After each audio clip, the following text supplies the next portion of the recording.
Às 8 horas e 17 minutos de uma segunda-feira, a internet mundial desaparece. Não há explosões, nenhum satélite cai do céu. As luzes continuam acesas, os carros continuam circulando e os celulares ainda mostram barras de sinal, mas nada carrega. Miro tenta enviar uma mensagem. Ela permanece presa na tela. Abre um site, erro, tenta outro, erro. O aplicativo do banco não entra. O mapa não encontra o endereço. O arquivo do trabalho não abre, até o sistema usado para descobrir por que a internet caiu depende da internet. Nos primeiros minutos, quase todo mundo pensa a mesma coisa. Deve ser um problema aqui. As pessoas reiniciam o roteador, ativam e desativam o modo avião, trocam do Wi-Fi para os dados móveis, nada funciona. Pouco depois, uma transmissão de rádio confirma o impossível. A internet pública está indisponível no mundo inteiro. E ficará assim durante 7 dias. Antes de continuar, precisamos estabelecer uma regra. Nesse cenário, a energia elétrica continua funcionando. Redes privadas, sistemas locais, rádio, televisão, telefonia e satélites não foram destruídos. Mas qualquer serviço que dependa da internet pública para trocar informações deixa de funcionar. Mesmo assim, um apagão global como esse é extremamente improvável. A internet não é uma máquina guardada em algum lugar. Não existe um botão capaz de desligá-la inteira. Ela é formada por milhares de redes independentes conectadas por provedores, cabos terrestres, cabos submarinos, satélites, centros de dados e pontos de troca de tráfego.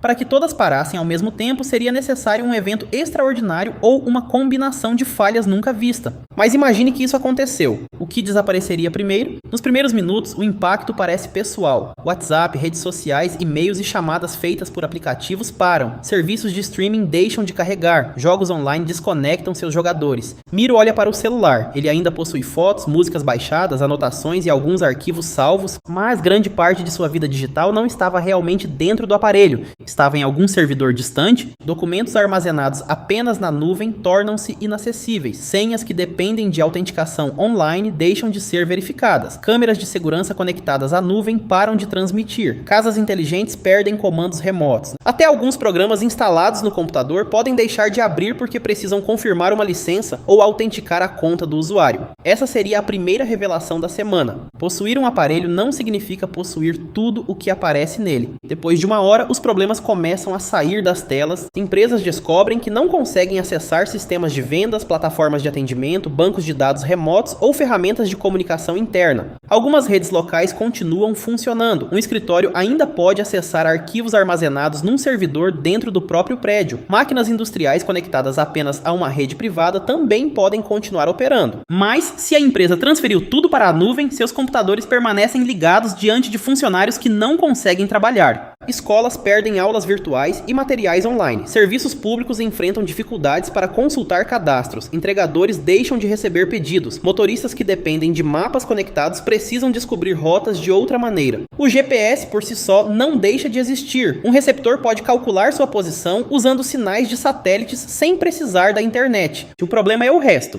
Sem mapas previamente baixados, o celular pode saber onde Miro está, mas não necessariamente mostrar o que existe ao redor, calcular o trânsito ou buscar o endereço de destino. 2 horas depois, o problema mais visível aparece no comércio. Miro entra no mercado, enche o carrinho e tenta pagar. O Pix não funciona para o público porque os clientes não conseguem acessar seus aplicativos bancários. Muitas maquininhas também não conseguem obter autorização para as transações. Alguns pagamentos com cartão poderiam funcionar temporariamente em modo offline, dependendo do estabelecimento, do terminal, das regras da operadora e do valor. Mas aceitar uma compra sem consultar o banco significa assumir o risco de que aquele dinheiro talvez não exista. Por isso, muitos comerciantes recusariam. O dinheiro em espécie voltaria a ser o método mais confiável, e justamente por isso começaria a desaparecer. Filas se formariam diante de caixas eletrônicos. Alguns estariam conectados por redes privadas e continuariam funcionando. Outros dependeriam de serviços indisponíveis. Mesmo os que funcionassem poderiam ficar sem cédulas diante de uma retirada muito maior que a normal. A conta bancária de Miro ainda existiria. O dinheiro não teria sumido. Mas acessar esse dinheiro se tornaria o problema. No fim do primeiro dia, supermercados ainda teriam alimentos, farmácias ainda teriam medicamentos, postos ainda teriam combustível.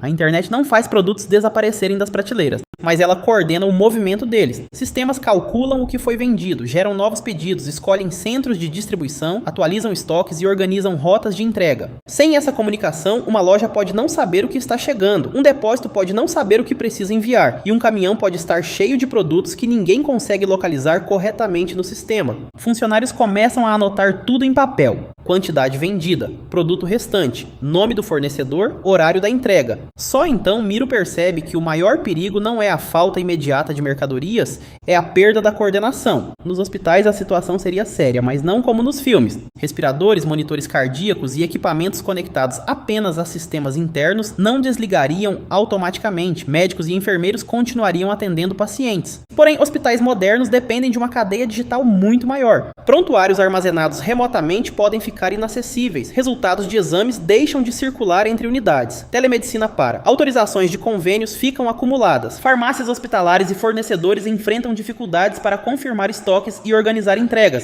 Protocolos de emergência entram em ação. Receitas são escritas à mão. Informações são confirmadas por telefone ou rádio. Profissionais precisam tomar decisões com menos dados e registrar tudo para inserir nos sistemas posteriormente. O hospital não para, ele fica mais lento e em situações de emergência, perder tempo pode ser perigoso. Nos aeroportos, os aviões também não começariam a cair. O controle de tráfego aéreo utiliza sistemas próprios, comunicação por rádio e procedimentos de contingência. Aeronaves possuem instrumentos que não dependem da internet pública para continuar voando. Mas comprar passagens, realizar check-in, localizar bagagens, reorganizar tripulações e atualizar reservas seria muito mais difícil. Companhias cancelariam voos não porque os aviões esqueceram como voar, mas porque toda a estrutura ao redor deles perdeu a capacidade normal de coordenação. A mesma lógica vale para a eletricidade e o abastecimento de água. Infraestruturas críticas costumam utilizar redes privadas, controles locais e procedimentos de emergência. Portanto, desligar a internet não apagaria instantaneamente todas as cidades. Entretanto, sistemas de monitoramento remoto, comunicação entre equipes, fornecedores e plataformas administrativas poderiam falhar. Quanto mais tempo o apagão continuasse, maior seria a pressão sobre os operadores humanos. No segundo dia, o problema principal mudaria. Já não seria apenas técnico,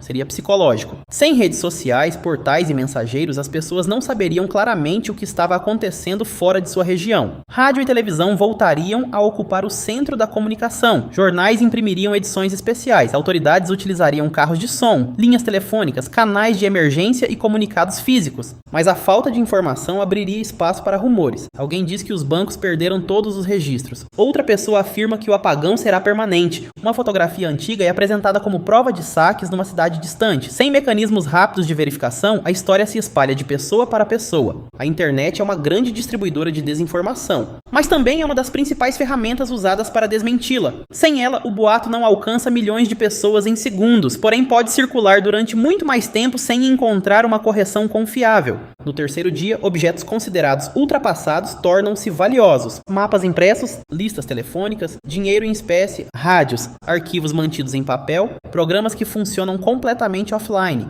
Empresas com servidores locais e planos de contingência conseguem realizar parte de suas atividades. As que dependem de um único fornecedor online descobrem que não possuem uma alternativa. Pequenos mercados passam a controlar o estoque manualmente. Comunidades criam murais com notícias e ofertas. Pessoas levam mensagens pessoalmente. Miro visita um familiar sem avisar antes. Pela primeira vez em anos, ele simplesmente bate a porta. A vida não volta exatamente ao passado. O mundo atual possui muito mais habitantes, empresas e cadeias de suprimento do que na época anterior à internet. Não existem funcionários, formulários e linhas telefônicas suficientes para substituir todos os processos digitais. Ainda assim, a sociedade começa a improvisar. No quarto e no quinto dia, as consequências econômicas tornam-se internacionais. Lojas virtuais não vendem, plataformas de publicidade param, serviços financeiros enfrentam atrasos, bolsas de valores poderiam suspender negociações se operadores e investidores não conseguissem acessar informações de maneira confiável. Portos e centros de distribuição continuam movimentando cargas, mas com capacidade reduzida. Documentos não chegam, sistemas de rastreamento ficam desatualizados, empresas não sabem exatamente onde estão contêineres, peças e mercadorias. Uma fábrica pode ter eletricidade, funcionários e máquinas em perfeito estado e, mesmo assim, interromper a produção, porque uma única peça não chegou. Esse é o ponto em que o apagão digital começa a produzir efeitos físicos, não porque a internet transporta comida, combustível ou remédios,